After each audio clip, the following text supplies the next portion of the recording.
Don રૂવા school તણખલા ખાતે sport ડેનું આયોજન કરાયું. ડોન રૂવા સ્કૂલ તણખલા ખાતે સ્પોર્ટ ડેનું આયોજન કરવામાં આવ્યું હતું, જેમાં બાળકો ડોન રૂવાના 4 હાઉસ, જાતિ હાઉસ, સાબ્ય હાઉસ, રૂવા હાઉસ, બોસ્કો હાઉસ દ્વારા માસપાસ બાદ મસાલ જોર જલાવી સ્પોર્ટ ડેને ખુલ્લું જાહેર કરવામાં આવ્યું હતું. ત્યારબાદ બાળકો દ્વારા અલગ અલગ ડાન્સ, માસ ડ્રીલ, પિરામિડ ફ્લેગ હોસ્ટિંગ કરવામાં આવ્યું હતું. ત્યારબાદ 100 મીટર અને 50 મીટર ફાઇનલ દોડ આયોજન થઈ હતી.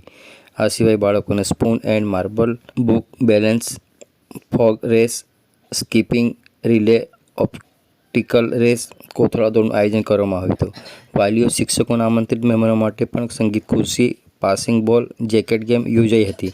આ સ્પોર્ટ ડેના આયોજનમાં મુખ્ય મહેમાન તરીકે ફાધર ડોમિનિક માર્ટિસ, અતિથિ વિશેષ તરીકે રણછોડભાઈ રાઠવા, MPHS કવાંટ બ્લોક અને સ્પેશિયલ ગેસ્ટમાં વસંતાબેન રાઠવા, સ્ટાફ નર્સ જોજ, ધર્મિષ્ઠાબેન રાઠવા, સ્ટાફ નર્સ વડોદરા ઉપસ્થિત રહી બાળકોને ઉત્સાહ વધાર્યો હતો.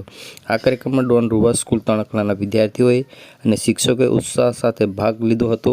વિદ્યાર્થીઓમાં રમતગમતની રુચિ અને ઉત્સાહને વધારવા વિજેતા વિદ્યાર્થીઓને સર્ટિફિકેટ અને મેડલ એનાયત કરી પ્રોત્સાહિત કરાયા હતા.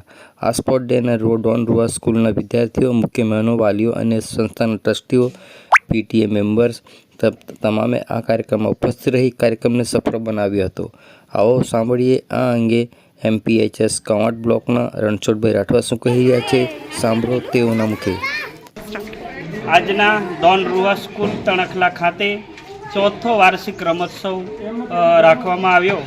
એની અંદર મંચસ્થ ઉપસ્થિત આપણા મુખ્ય મહેમાન ફાધર ડોમિનિક હતા, વસંતાબેન અને ધર્મિષ્ઠાબેન હતા, અને હું પણ મુખ્ય મહેમાન તરીકે મને આમંત્રિત કરવામાં આવ્યો હતો. અત્રે સ્કૂલની અંદર સ્પોર્ટ ડેની અંદર નાના નાના ભૂલકાઓ ને એને જોઈને મારું બાળપણ મને યાદ આવ્યું, અને બાળકોની જે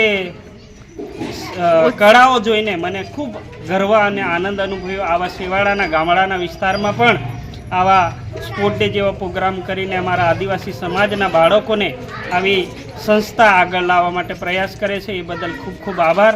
અને અત્રે અમને બોલાયો અને અમારું બાળપણ યાદ કરાવ્યું એ બદલ આ સંસ્થાને ખૂબ ખૂબ આભારી છે. ભારત માતા કી જય.